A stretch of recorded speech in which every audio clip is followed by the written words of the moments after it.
Nós estamos conversando com o deputado estadual, Padre Afonso Lobato, deputado pelo PV, e ele tem nos falado aí sobre as suas realizações, focando principalmente hoje, Padre, acho que nós vamos poder voltar outras vezes para falar de vários assuntos, mas hoje tratando da questão da saúde, que é realmente uma prioridade no momento, né? E vínhamos falando sobre as Santas Casas, a CPI que o senhor relatou, mas gostaria de falar também sobre a questão do câncer, que é uma coisa muito dura. A doença já é uma tragédia, adoece a família inteira. Aí o sujeito tem que contar com transporte municipal para ir se deslocar até Guarulhos, não uma viacruzes perversa, é bem verdade. Nós temos um estouro de teto aqui na região, nas 5 unidades que atendem oncologia, nós temos um estouro de teto em mais de 20 milhões de reais. O que é esse estouro de teto? Aquilo que a região atendeu a mais e não houve repasse do governo federal. Então, o governo federal está devendo à região, no ano de 2014, mais de 20 milhões de reais. Eu pessoalmente conversei com o ministro, levei para ele esse estouro de teto e o ministro ficou de tomar providência e logo o ministro acabou caindo, o ministro Quioro acabou saindo e eu enviei já o relatório da CPI para o novo ministro. Então, diante dessa realidade, a gente cobrando o governo federal e percebendo que os pacientes oncológicos deixavam a nossa região e tinham que ir a Guarulhos, muitos pacientes tendo que sair de madrugada e chegando à noite em casa, pacientes com câncer passando mal no caminho, né? E todo esse impacto também, não somente para o paciente, mas também para as prefeituras que tinham que providenciar o transporte desses pacientes, quer dizer, isso, o gasto com as prefeituras, que as prefeituras tinham com o transporte. Eu fui cobrando, eu criei aqui na região essa discussão. Eu fui levando às câmaras municipais, aos prefeitos na reunião do Codivap, onde eu fui falando isso, até para chegar depois no governador com este respaldo. O governador, então, me ligava e dizia: Padre Afonso, nós estamos disponibilizando mais 400 mil reais mês para poder atender os pacientes aí no regional. Se nós tivéssemos, então, o Frei Galvão atendendo, Regional atendendo, Jacareí atendendo, São José atendendo, nós não precisaríamos fazer com que esses pacientes fossem até Guarulhos. Por que Guarulhos tinha essas vagas? Porque Guarulhos é um serviço novo. Como abrir um serviço novo, tinha disponibilidade para o atendimento.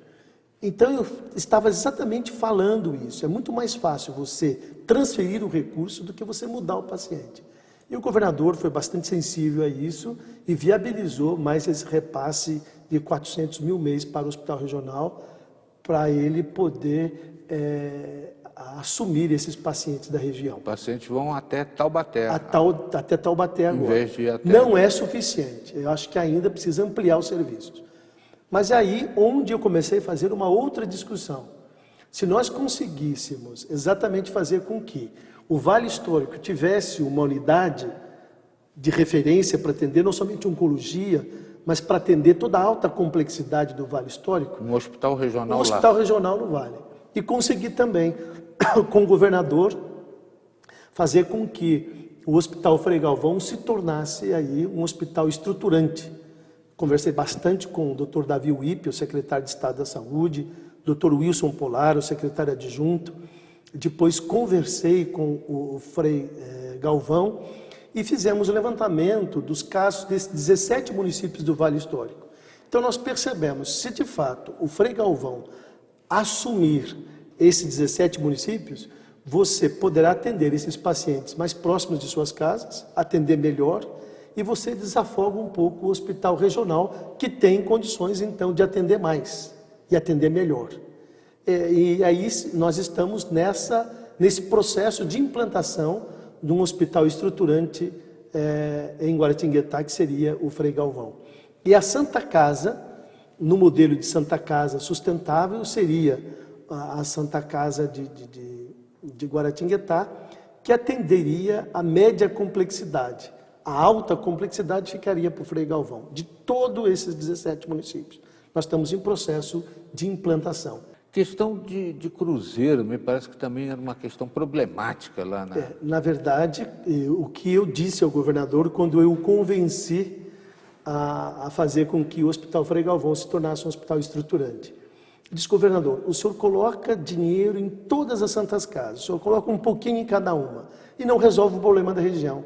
Se o senhor centralizar esse recurso num hospital que tenha condições de atender, o senhor vai otimizar o recurso e vai atender a região. Foi aí que ele resolveu, de fato, abrir espaço para a gente começar a discutir essa questão do Frei Galvão.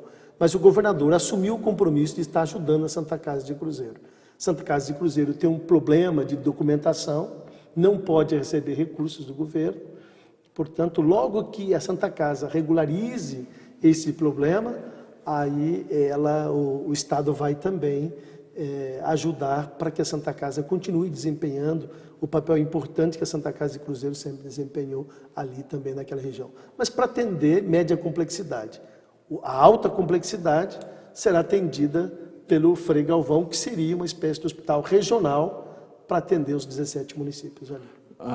O aumento de capacidade do hospital regional seria de 60 leitos, 60 pacientes? O hospital regional teria capacidade. Hoje não tem, hoje o hospital está saturado. Hoje nós temos, de fato, dificuldade com marcação de algumas cirurgias, porque às vezes precisa de UTI, não tem leitos de UTI. Né? Nós temos o problema dos leitos de UTI em Aparecida, que faz anos que já deveriam estar sendo utilizados e por problemas burocráticos não estão sendo utilizados, e também porque o governo federal, através do Ministério da Saúde, há mais de 2 anos não credencia nenhum leito de UTI para o Estado de São Paulo. Então, realmente, o governo do Estado teria que assumir o custeio desses leitos até o credenciamento desses leitos junto ao Ministério. Então, são problemas pontuais que vai dificultando um pouco a vida das pessoas que acabam necessitando. E aí nós temos um número muito grande de casos de câncer na região. Nós temos estimativas alarmantes de câncer de mama, câncer de próstata, aumentou muito e tem uma estimativa até 2020 muito complicada na região. E a região tem que estar preparada para atender isso. Com certeza. Padre Afonso voltará aqui, certamente, para trazer outras notícias boas. Por enquanto, vamos ficar com essa, que é de muito alcance, essa atenção especial que ele conseguiu do governador para atender os pacientes de câncer. A gente não vai precisar mais sair daqui para ir lá em Guarulhos, para poder, depois de uma via crucis perversa, como o próprio padre diz, para ter esse tipo de atenção para uma doença que realmente deixa toda a família bastante atingida. Obrigado, Padre Afonso. Saúde e paz para o senhor. Eu que agradeço a oportunidade de estar aqui, agradeço a TV Novo Tempo.